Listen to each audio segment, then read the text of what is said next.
They won't stab you when you fall. They'll do it the moment you hesitate.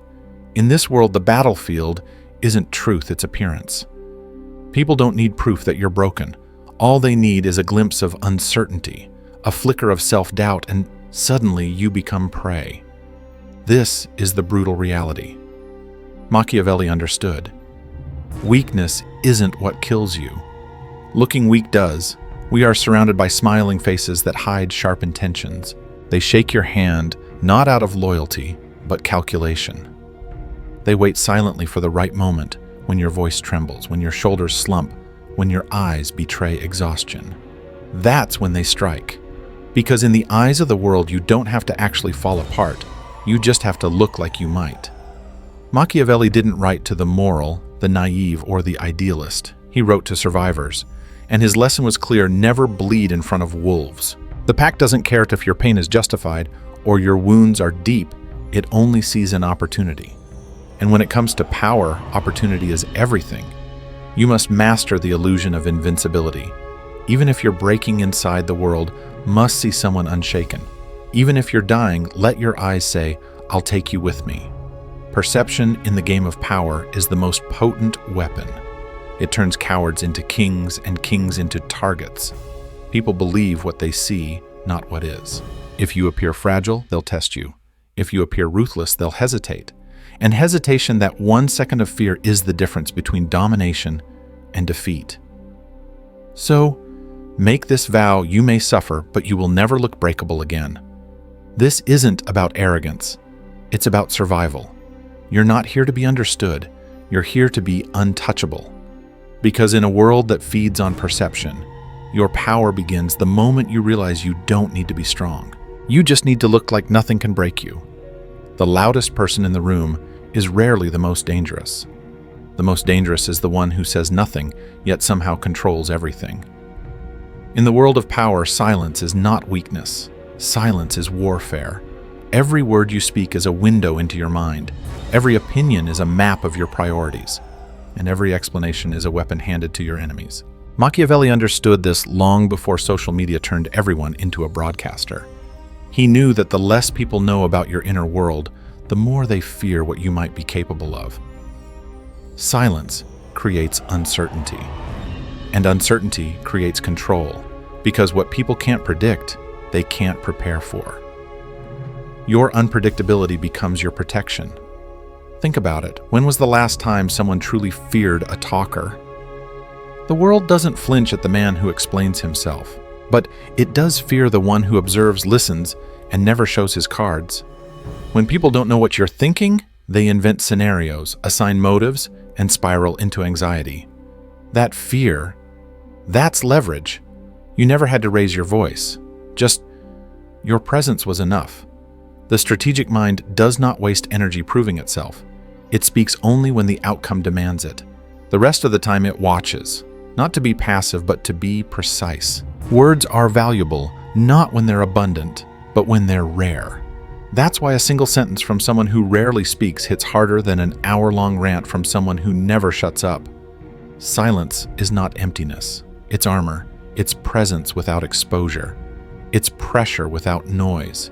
If your enemies cannot read you, they cannot trap you. If they cannot anticipate you, they cannot defeat you. And that's what makes you dangerous. Let them wonder. Let them whisper. Let them fear what you might do instead of knowing what you will. In the game of power, mystery isn't a tactic. It's a shield, a weapon, a throne made of shadows. And if you truly want to be untouchable, speak less. But when you do speak, make sure it echoes like a verdict. Emotion is a beautiful thing until it gets you killed. Most people don't fall because they're weak. They fall because they feel too much. They let their hearts outrun their judgment. They act on impulse, speak in anger, and regret it later. That's not power, that's exposure. And in the world Machiavelli described, exposure is fatal. You don't win by being good, you win by being effective. You don't need to feel right, you need to move smart. Strategy begins the moment you replace the question. How do I feel with what does this achieve? When emotion sits in the driver's seat, you crash into people you should have avoided. You trust those who will betray you. You hesitate when you should strike. Emotion is a short-term fire that burns long-term empires. The untouchable do not suppress their emotions, they weaponize them. They turn anger into silence, pain into preparation, and betrayal into blueprints.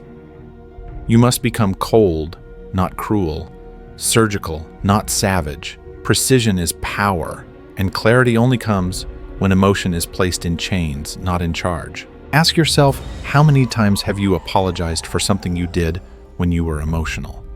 How many times did you give in, give up, or give too much just to be liked, to be loved, to be forgiven? That ends now. You don't need to be liked. You need to be respected. Fear lasts longer than affection, and respect once earned through discipline becomes the armor no betrayal can penetrate. Machiavelli didn't say, "Don't feel." He said, "Don't let feeling guide your decisions. Feel it, but act with calculation." Reacting emotionally is handing your enemies the script. They will push your buttons, trigger your pain, and predict your every move. But if you respond with icy calm, you break the pattern. You become unreadable, untouchable. Your job is not to be emotional.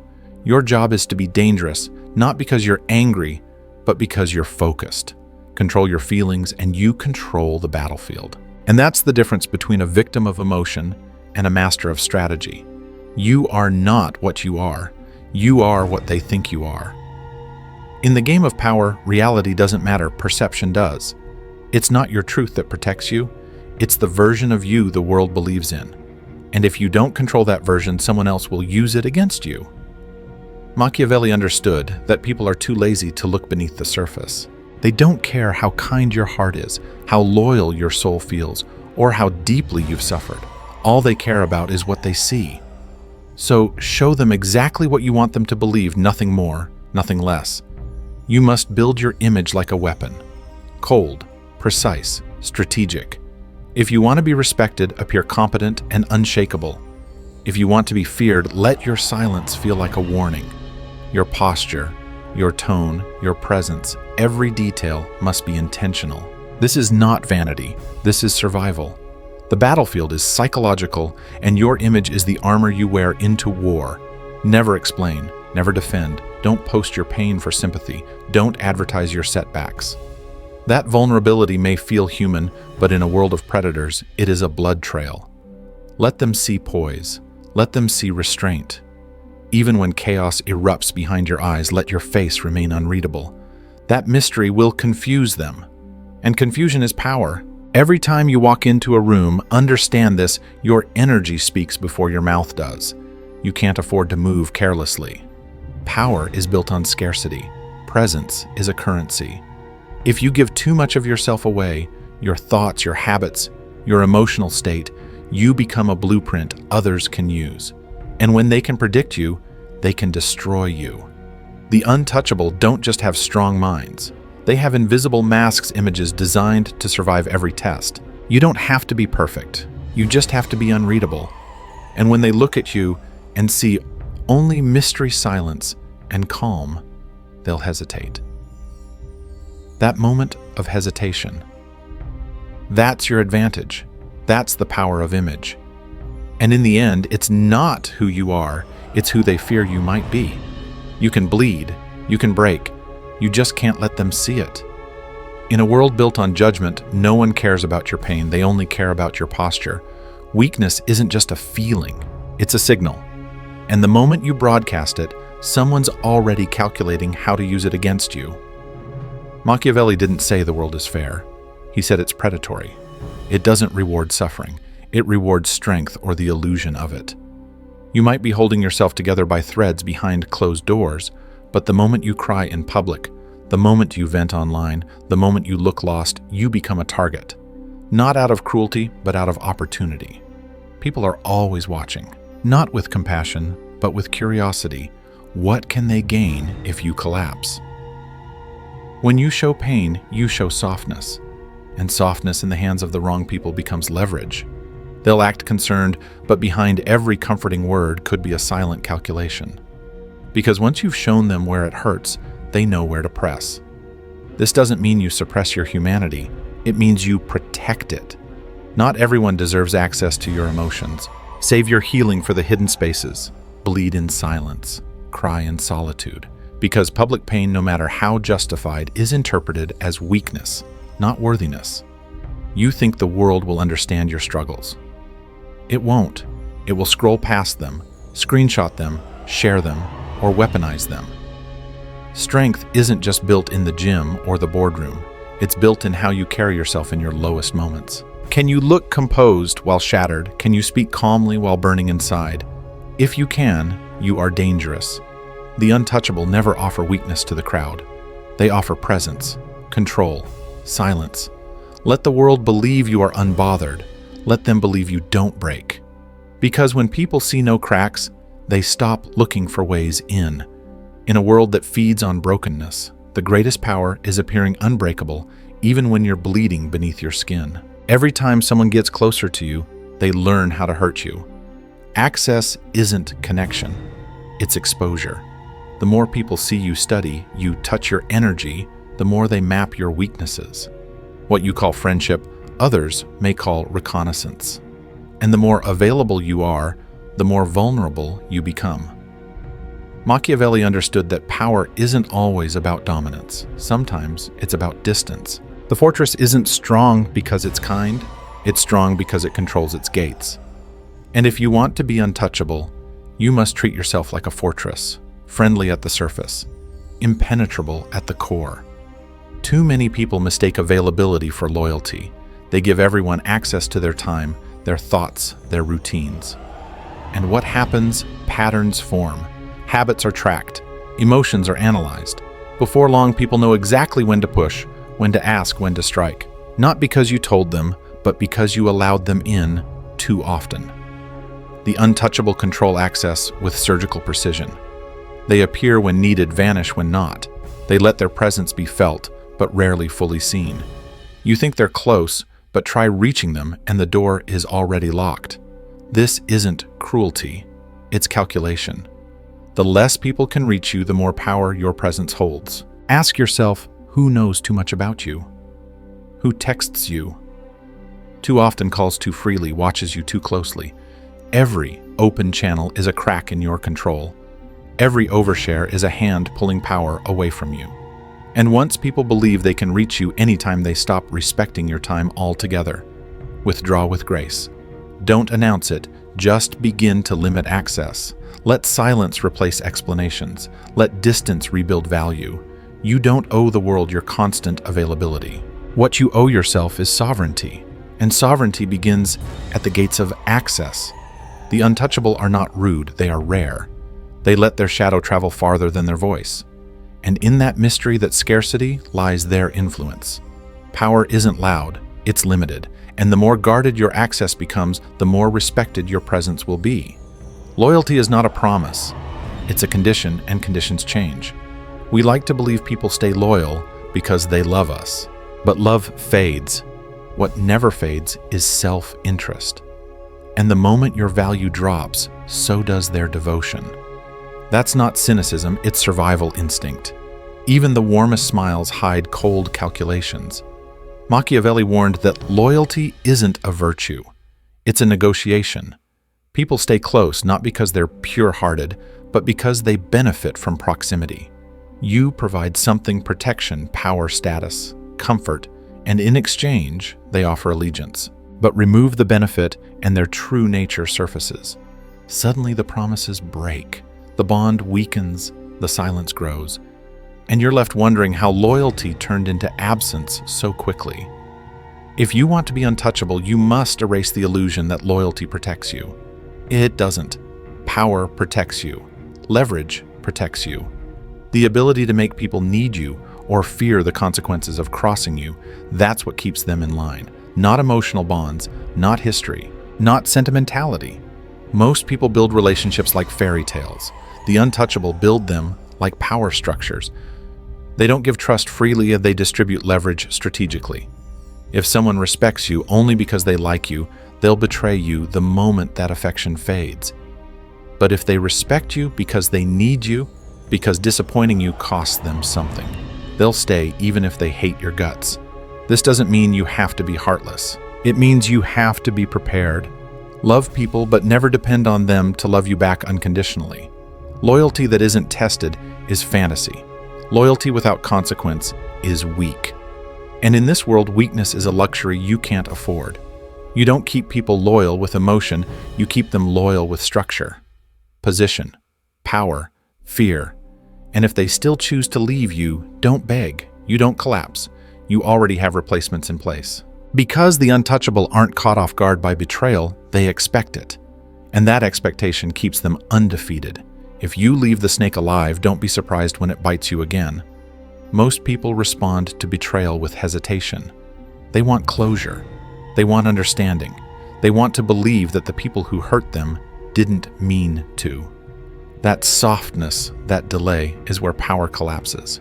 Because in the time you spend wondering why your enemy is already preparing their next strike, Machiavelli never glorified vengeance. He preached finality. When you identify a threat, you don't ask questions. You don't send warnings. You end the risk. Not emotionally, strategically, completely. Because half measures invite full-scale retaliation. If you slap a traitor's hand, they'll reach again. But if you break it, they never try. The untouchable don't act out of anger, they act out of necessity. Their response is not loud or messy. It is silent, surgical, and irreversible. They understand that mercy given to those who intend harm is not compassion. It's negligence. And negligence is weakness, the very thing that draws blood in a predator's world. You don't need public drama. You need private dominance. Psychological warfare, economic sabotage, reputation erasure. You silence them not with words, but with outcomes. If they try to humiliate you, you destroy the platform they speak from. If they lie about you, you make the truth louder and deadlier. If they steal from you, you don't just reclaim what's yours, you burn down what they hoped to build with it.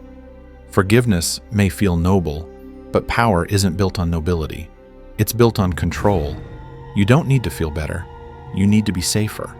And the safest strategy is ensuring that those who try to destroy you never get a second chance. Let them call it ruthless. Let them call it cold. That's fine. They don't have to like your methods. They just have to never cross you again. Because the untouchable don't leave bridges unburned. They remove every path their enemies could return from.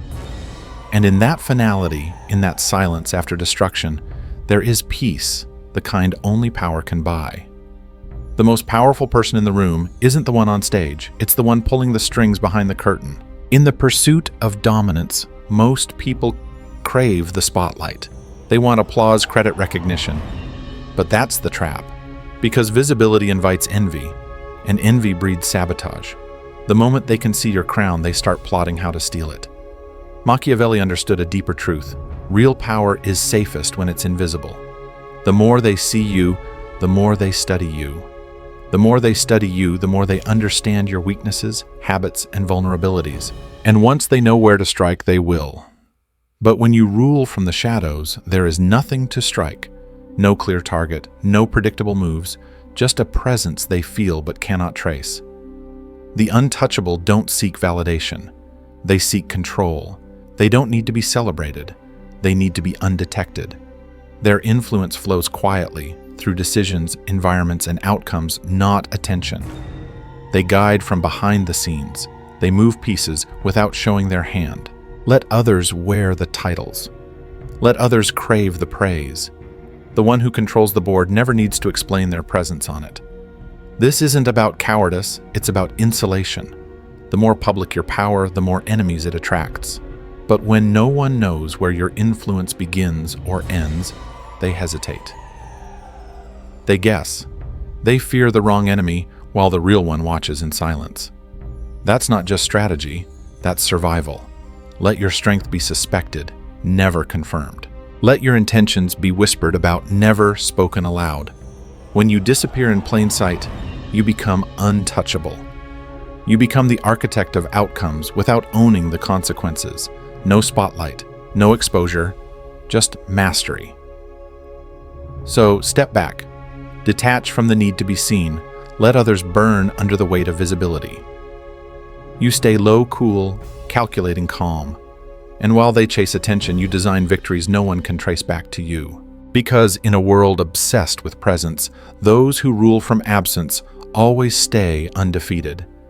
Sometimes the deadliest move isn't showing strength, it's letting them believe you have none.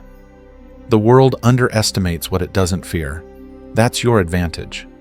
While others posture, shout, and overcompensate you, move in silence, unseen, unthreatening, and overlooked. And that's exactly where you want to be.